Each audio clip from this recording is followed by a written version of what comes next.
안녕하세요. 정신건강의학과 전문의 신영철입니다.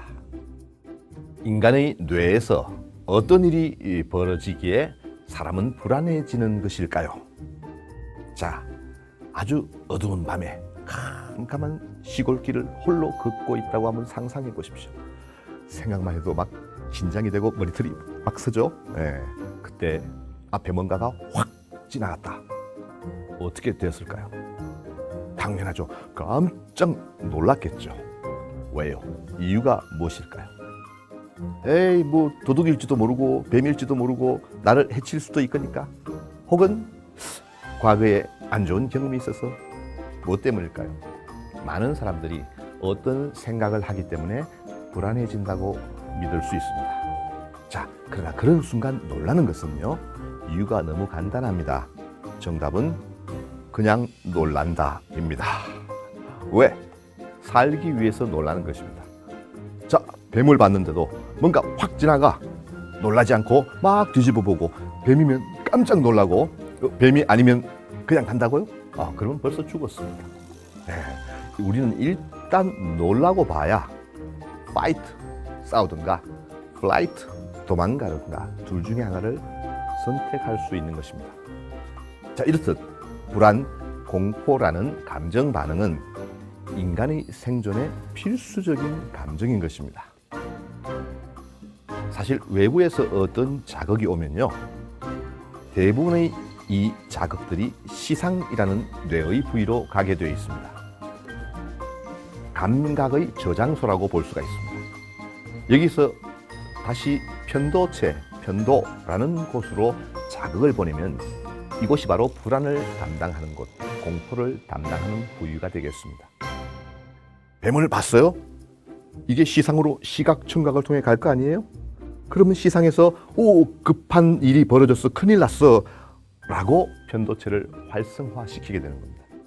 이렇게 되면 긴장 상태, 비상 사태가 돌입되는 거죠. 자율신경이 흥분되고 스트레스 호르몬이 분비되고 비상 사태에 대비하게 되는 것입니다. 자, 문제는 자극이 올 때마다 인간인 뇌가 발동하고 사람이 놀라게 된다면 사람이 살 수가 없죠. 끊임없이 자극을 받고 있지 않습니까? 그때마다 계속 내가 놀라게 되면은 정말 불안해서 견딜 수가 없습니다. 자, 방금 설명드린 이런 회로를 우리는 하부의 뇌 회로라고 그러는데요. 놀랍게도 상부 쪽으로 하나의 회로가 더 있다는 것이 알려졌습니다. 외부에서 자극을 받고 시상을 통해 편도체가 활성화돼서 깜짝 놀라면 이건 정말 순식간에 일어나는 일이거든요. 또 하나의 회로가 시상에서 뇌의 실질, 쉽게 말하면 피질이라 그러는데요, 전두엽과 같은 것입니다. 진짜 뇌입니다. 이 뇌로 올라가서 자세하게 들여다보고, 아니야, 걱정하지 마, 바람이 불어서 막대기가 날아간 것이야, 진정해 라는 신호를 이렇게 편도체로 보내게 되는 것입니다. 시간은 좀 늦지만 정확하게 봐주는 것입니다. 이렇게 될 때 편도가 조용해지는 거죠. 그래서 불안이 저절로 줄어들게 되는 것입니다. 이런 기가 막힌 신경 회로들이 뇌에서 순식간에 발동하게 되는 것입니다.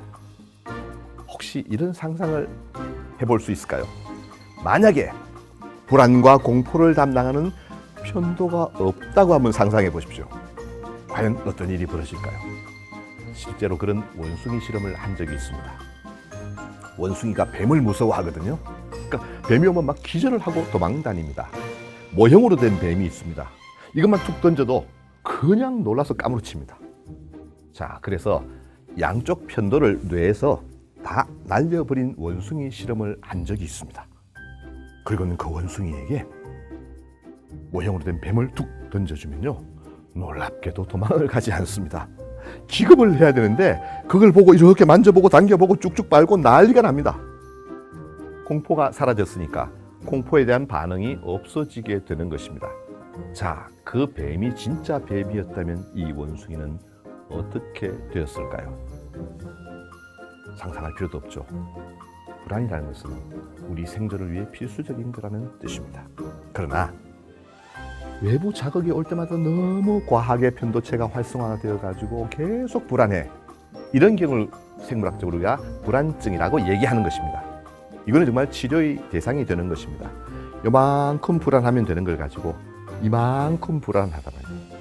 멀리 있는 자극을 또 가지고 와서 미리 댕겨서 불안하단 말이에요. 이런 게 이제 불안증 환자의 특징이 되겠죠. 외부 자극이 너무 많거나 편도가 어릴 때부터 이상하리만큼 지나치게 활성화되어 있거나 반대로 이 전두엽이 편도체를 잘 조정하는 능력이 상실되었거나 이렇게 될 때는 안정감을 얻지 못하고 작은 자극에도 늘 흥분되어 있어서 자율신경이 올라가 있죠. 이런 것을 약물을 통해서 이렇게 가라앉혀 주니까 좋아지는 거예요. 또 상담을 통해서 전두엽이 편도를 잘 조절할 수 있도록 성숙된 사람이 되니 좋아지더라는 뜻입니다. 자, 생물학적으로는 불안을 이렇게 치료해 나가는 것입니다.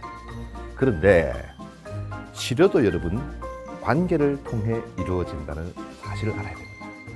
우리 인간의 행동을 뇌만 가지고 설명을 할 수가 없습니다.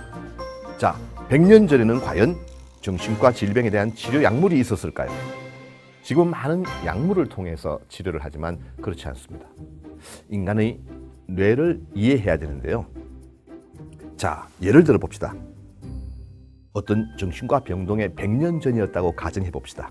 그때는 지금과 달리 정말 폐쇄된 곳이었습니다. 어떤 방 안에서 정신병을 앓고 있는 아주 심각한 환자분이 방 밖으로 나오지를 않는 겁니다.